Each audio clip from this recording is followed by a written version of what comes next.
Tidak ada profil Malaysia lagi di situ.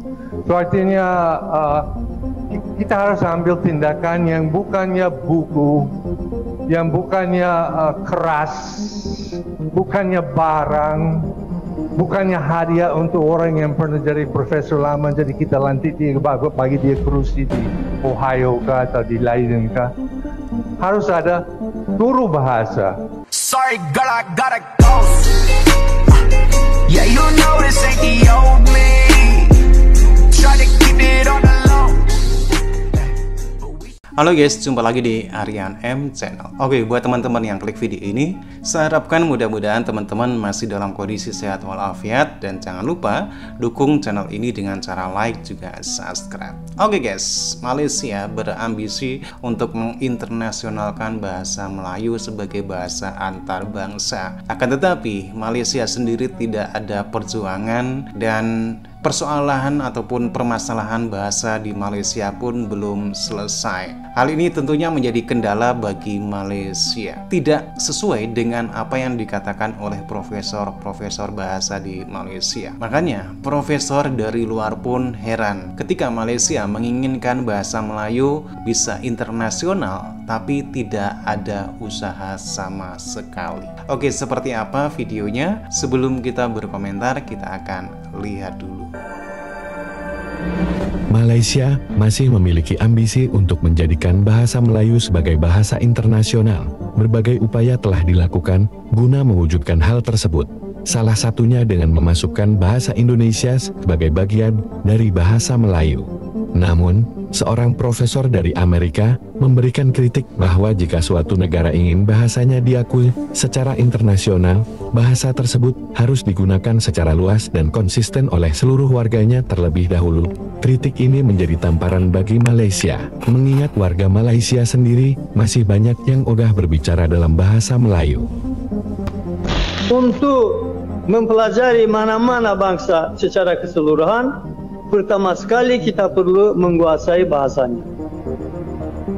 Beberapa tahun yang lalu saya ikut serta dalam konferensi Minda Islam orang Melayu di Malaysia.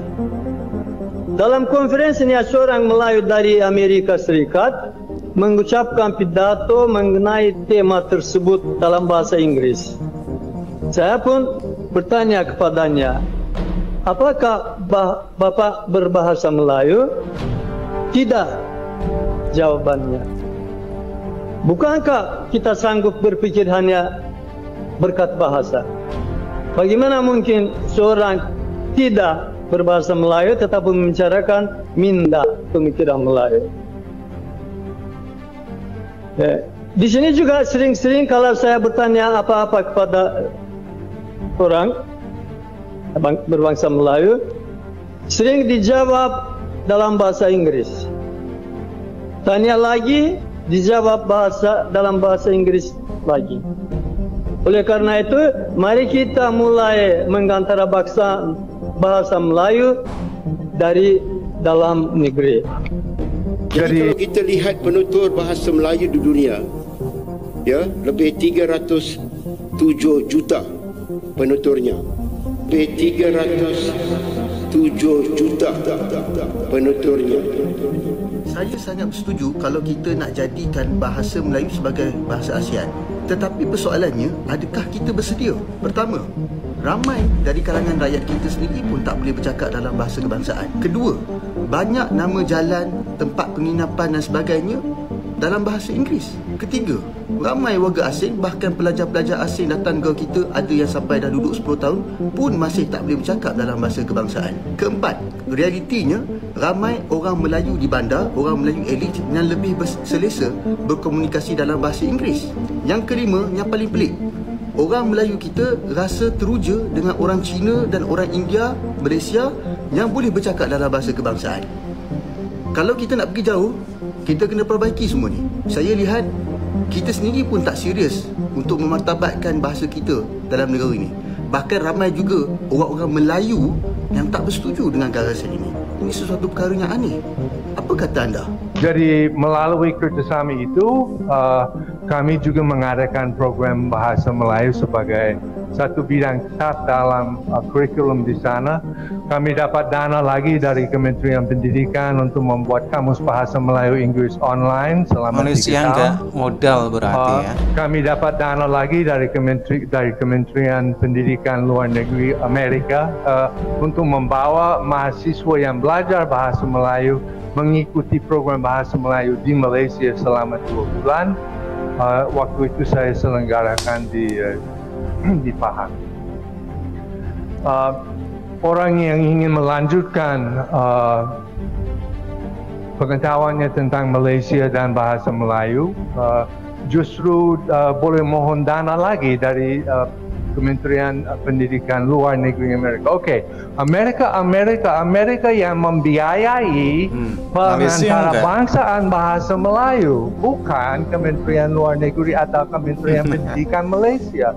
Paling meletak orang di Ohio, Malaysia harus di malu Amerika, dibilang seperti atau itu. di Leiden kalau di Belanda. Ya. Jadi dana itu semua satu program yang sangat sukses. Sudah 3 orang yang belajar dengan saya, walaupun saya hanya di NIU selama 4 tahun 5 tahun. Orang yang belajar dengan sudah 3 orang ambil PhD tentang aspek budaya di Malaysia, ya kan? Tapi itu semua dana dari Kementerian Luar Negeri Amerika, Kementerian Pendidikan di Amerika, bukan dengan dana dari Malaysia. Saya sangat setuju kerajaan Malaysia yang harus keluarkan dana melalui kementerian yang sesuai untuk menyediakan beasiswa untuk mahasiswa yang mau belajar bahasa Melayu. Tidak seharusnya di Amerika memilih negara yang lebih kecil. Banyak negara di Afrika yang pasti akan mau datang ke sini untuk belajar bahasa Melayu. Saya sendiri menunggu bus di Kajang itu, jumpalah orang dari Burkina Faso dan sebagainya yang datang belajar di sini. Kerajaan Malaysia kalau ingin betul-betul melanjutkan atau maksud saya mengembangkan pengantarbangsaan bahasa Melayu itu bukan melalui setiap tahun ada simposium besar-besar dan sebagainya. Yang lebih penting lagi, ada program yang mantap dari berbagai bidang, dari berbagai kementerian untuk memajukan dan menarik orang untuk belajar bahasa Melayu di luar negeri.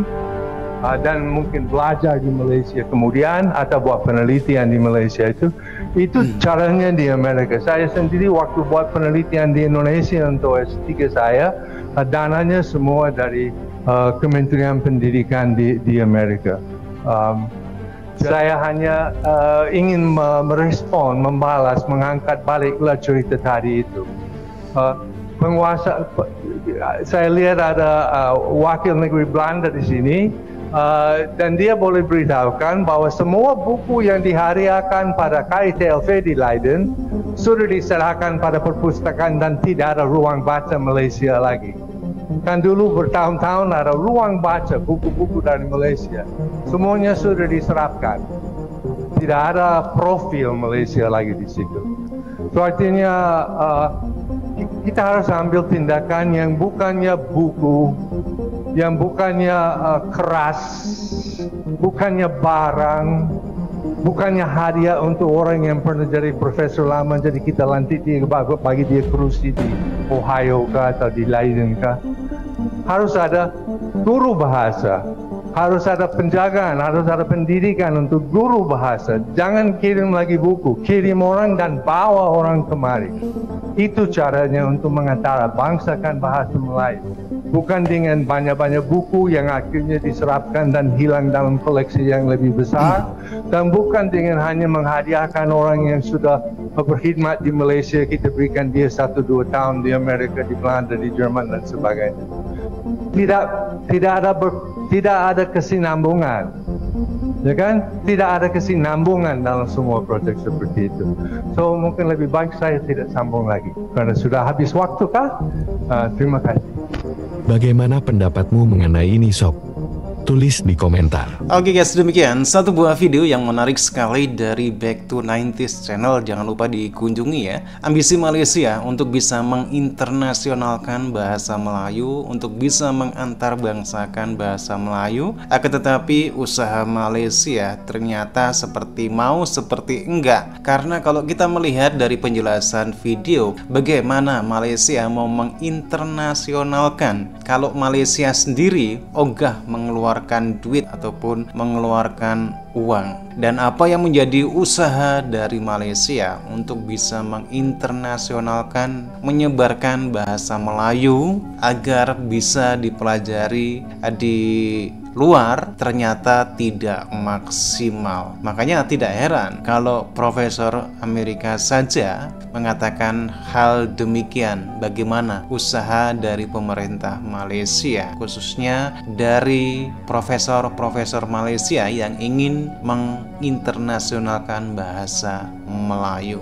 Hal ini tentunya tidak sesuai dengan klaim-klaim dari mereka ketika Malaysia bilang kalau bahasa Melayu itu mendunia dengan jumlah penutur sekitar 300 juta lebih. Padahal kenyataannya apa yang diklaim Malaysia itu sebenarnya bahasa Indonesia. Dan justru apa yang dikatakan oleh Profesor Amerika ini, dia memuji usaha Indonesia. Bagaimana usaha Indonesia untuk bisa menyebarkan ataupun menginternasionalkan bahasa Indonesia itu memang benar-benar serius. Memang harus ada duitnya, ada uangnya, ada biayanya. Tidak seperti halnya Malaysia. Tentunya dengan apa yang dikatakan oleh Profesor Amerika ini, Malaysia harus malu. Sering mengeklaim bahasa Melayu telah mendunia, akan tetapi usahanya hanya seperti itu. Oke guys, demikian satu buah video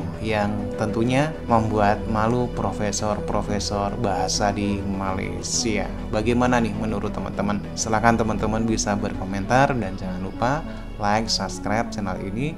Terima kasih dan wassalamualaikum warahmatullahi wabarakatuh.